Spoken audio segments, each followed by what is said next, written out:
asambleísta Mauricio Probaño.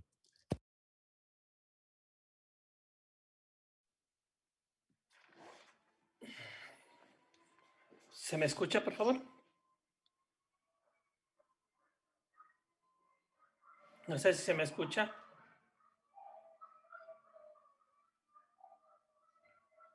Le escuchamos, asambleísta. Sí. Quería, por favor, si me pueden ayudar con la presentación de una presentación telemática, por favor.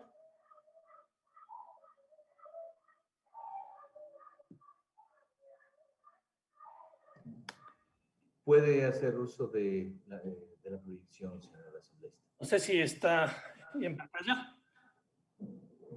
Sí. Sí. Bueno, primero un saludo a todos los compañeros, compañeras asambleístas, al pueblo ecuatoriano, señor presidente. Un poco quería reaccionar frente a algunos temas porque parece que siempre el no recordar la historia logra que nunca se avance, ¿no? Porque seguimos en círculos viciosos en que uno u otro dice que tiene la razón.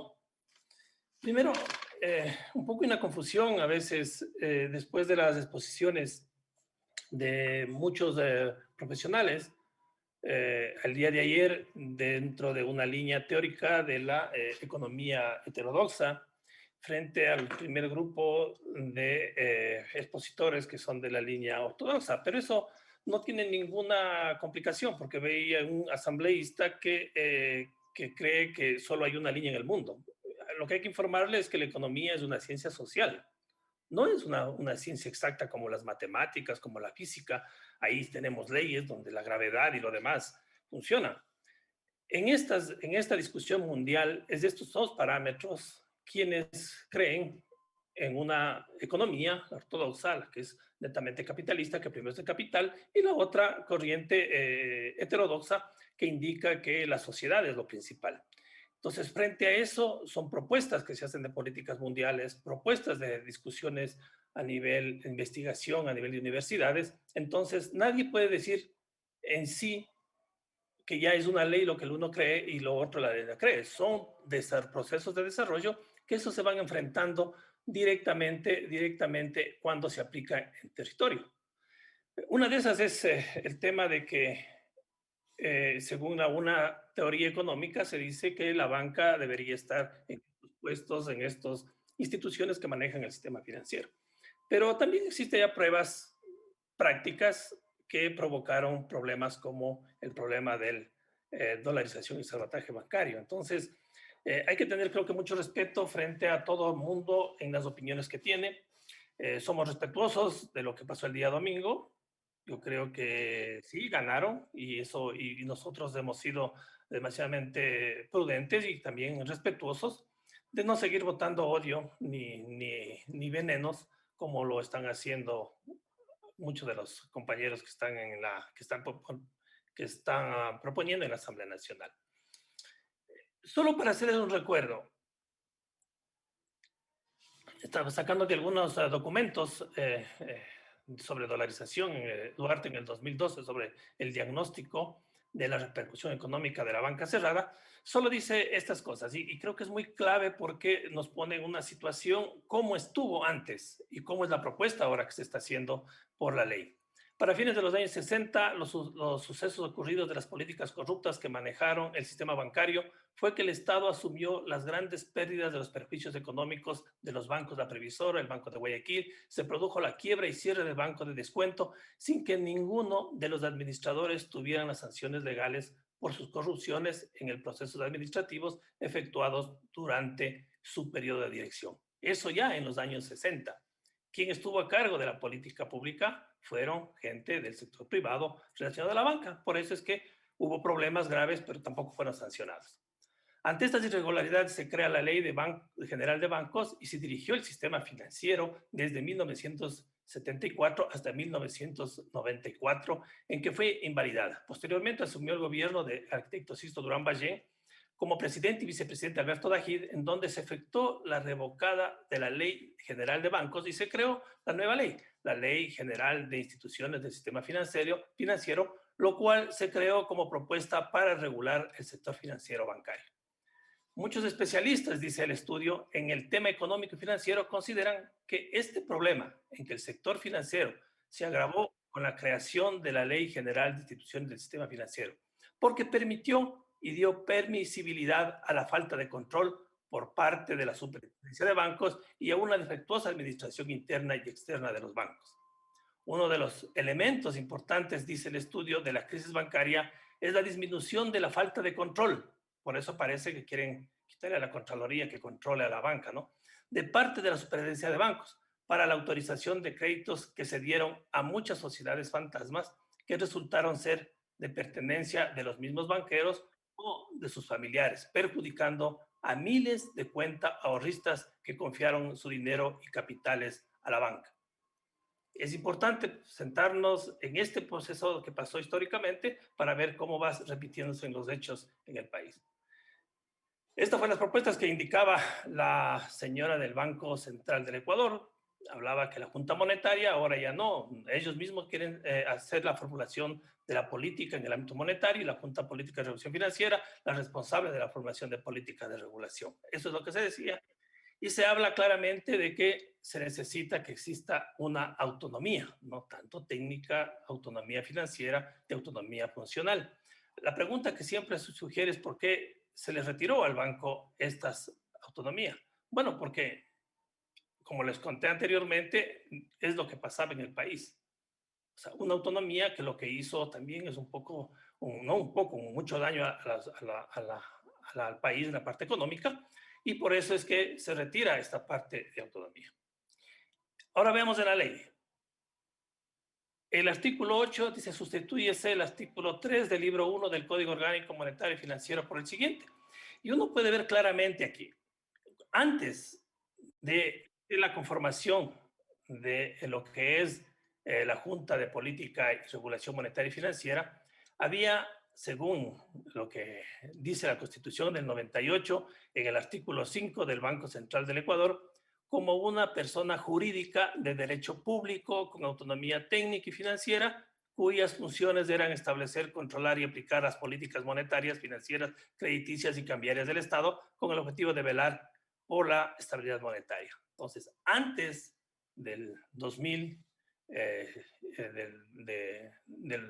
periodo del gobierno de Revolución Ciudadana, el Banco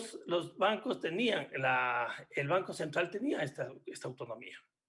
Pero debido a la crisis y que no funcionó, que no solucionó el problema y se produjo la crisis, se conforma ahora, dice no. Entonces vamos un poco a diversificar esta composición de las juntas, y en este caso tiene que tener, como hemos revisado en el Banco en Chile, en Uruguay, tiene que tener el ministro titular dentro de esa junta y tiene que tener la política pública, debe estar en esto que se tomen decisiones sobre el tema del sistema financiero y la economía en general.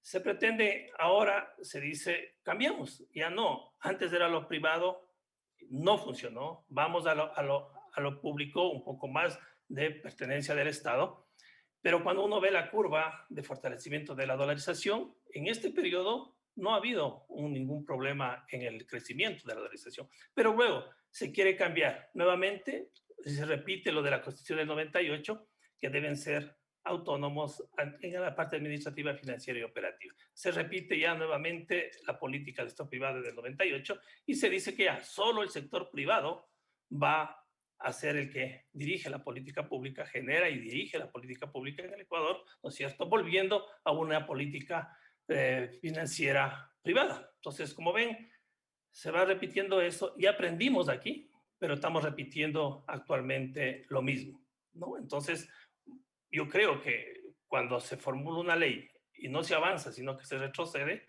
el riesgo de la dolarización lo están poniendo ellos. No es la ley que no se apruebe o se apruebe.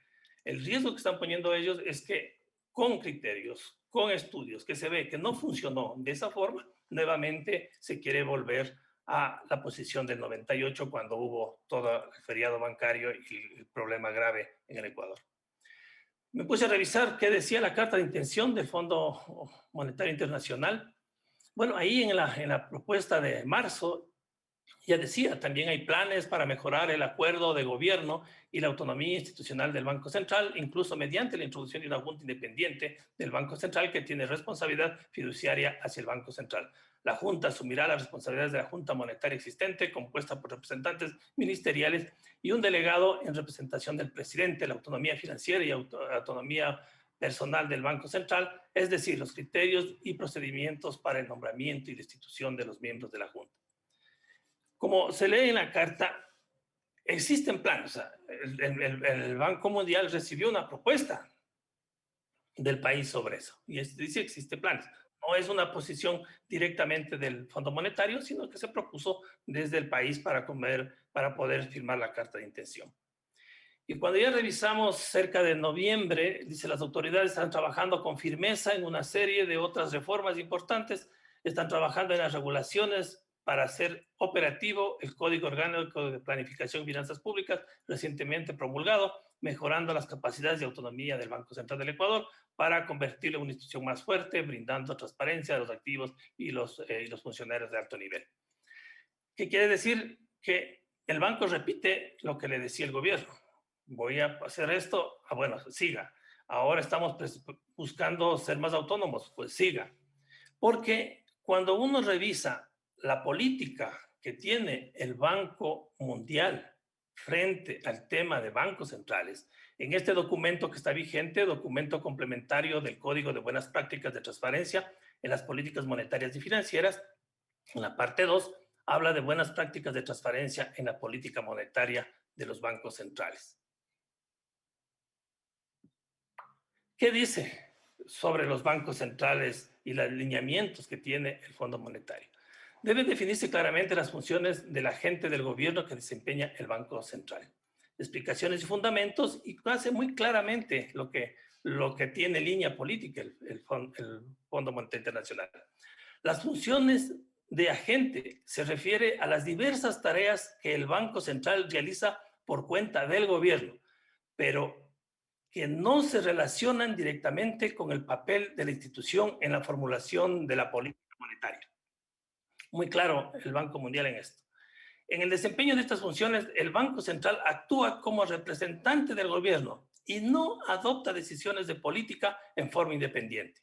El Banco Central ejecuta las decisiones y directivas del gobierno y se limita a los detalles prácticos de la implementación. Muy claro, el banco siempre ha pronunciado a nivel mundial que el banco no tiene ciertamente la facilidad, la autonomía para generar políticas, sino que son políticas que se generan dentro de un gobierno en la cual la aplicabilidad, como dice nuestra Constitución, y que eso es lo legal, que hace el banco. Las funciones del agente incluyen la gestión de las reservas externas o de la deuda pública o la provisión de servicios bancarios al gobierno. Las funciones del agente quedan claramente definidas si las atribuciones del Banco Central no relacionadas con la política monetaria se enumeran explícitamente en un documento público. Y sí se establece claramente que el Banco Central solo ejecuta las decisiones que adoptan las autoridades. Esto dice en el documento el Fondo Monetario Internacional cuando tiene la política de todos los bancos a nivel del mundo. Pero la sorpresa es ver cómo en el Ecuador aquí nos aceptan que no va a tener que ver nada el gobierno dentro de la política pública, sino que va a ser la autonomía, les va a dejar hacer todo eso. Entonces hay una incoherencia entre lo que promulga el Fondo Monetario Internacional y las propuestas que hace Ecuador para lo que es privatización del Banco Central. Por eso, y hay un impedimento complicado, no creo que es cuestión de hacer una ley, y ya con la ley desconozco a la Constitución, el proyecto de reformas es claro, habla que de instrumentar una política monetaria, formulada por la Junta de Política y Regulación Monetaria, se crea la Junta de Política y Regulación Monetaria como parte de la función ejecutiva, es como parte, sí, pero no toman decisiones de ahí. Y también le da las funciones a la Junta de Política y Regulación Monetaria formular la política en el ámbito monetario y observar su aplicación. Igualmente, como en la Constitución del 2008, se elimina todo lo que es la participación de la Contraloría dentro del Estado. Esto está en contra de la Constitución y eso es claro. Yo creo que si vamos a una cuestión muy formal, el Estado central tiene esas competencias. y son exclusivas del Estado, respetando la propuesta que dice el Fondo Monetario Internacional en su libro de políticas a todos los países, donde el Estado es el que formula la política monetaria, crediticia, cambiaria y financiera. Hoy se quiere volver atrás con una repetición de un manejo y una estructura en donde creó todo el problema en el país, el problema de salvataje bancarios y los problemas graves que se dio de la población ecuatoriana. Por último, creo que el proyecto de ley orgánica reformatoria del Código Orgánico Monetario y Financiero para la defensa de la oración es inconstitucional. Entonces, desde ahí hay que partir. Por eso, primeramente, tenemos que visualizar eso para aprobar como asamblea o no aprobar. Si es inconstitucional, no se debería aprobar. Eso no tiene discusión. Parece que no es propuesta del Fondo Monetario de forma directa, sino que es propuesta de los sectores privados para elaborar y ejecutar la política pública en beneficio y seguridad propia. Tenía unas frases, por último, para terminar, de un estudio que se realizó, Dolarización, Informe Urgente, donde están muchos economistas conocidos, ¿no? Que también estaban en contra de nosotros, pero estaban también en contra de la dolarización. Y una frase clave cuando decía, estoy aquí con ustedes y por ustedes no los voy a abandonar. En esta crisis tengo que estar con ustedes y con ustedes tengo que sufrir los problemas que todos sufrimos. Yamil Maguad, presidente de la República del Ecuador, domingo 9 de enero del 2000, al anunciar la dolarización. Y una frase que es importantísimo de Juan Montalvo, nuestro gran escritor ecuatoriano, que decía, los mentirosos empiezan siempre sus mentiras con hacernos saber que no saben mentir. Muchas gracias.